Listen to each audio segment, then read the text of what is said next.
You have to actively pull out the weeds.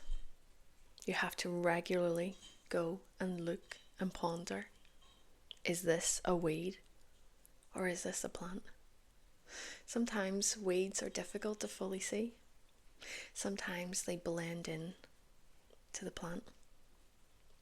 At the minute, I actually have in my garden, because I have not tended it, a lot of weeds, and I don't even know which ones are which anymore. And I'm waiting to see if they bear fruit, which I don't think they will. But Matthew 13:25-26. But that night, as the workers slept, his enemy came and planted weeds among the wheat, then slipped away. When the crop began to grow and produce grain, the weeds also grew.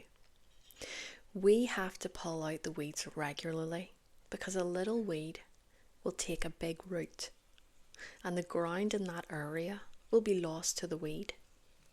Weeds of people, weeds of hobbies, weeds can be activities.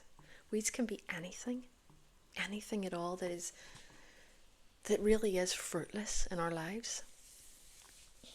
And God doesn't want your container to be, you've got a territory, you have got a box that's yours. God doesn't want your area, your territory, to be consumed with weeds because they were never picked out.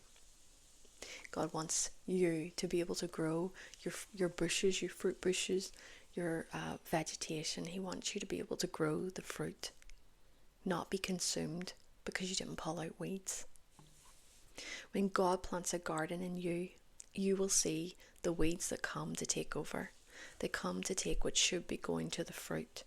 They take your time, they take your energy, and they take your peace.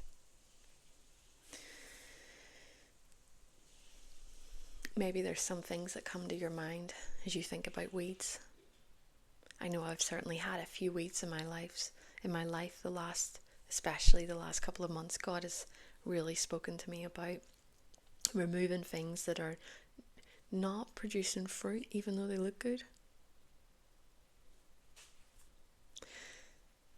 And it's a regular occurrence to assess your pot, assess your territory, assess your life and see, where are the weeds at? What do I need to pull? Because you can't really trim a weed. You can't say, I'll just take a little bit back. No, weeds need to be ripped from the roots, from the very, very roots, because they don't belong in your little sandbox planter.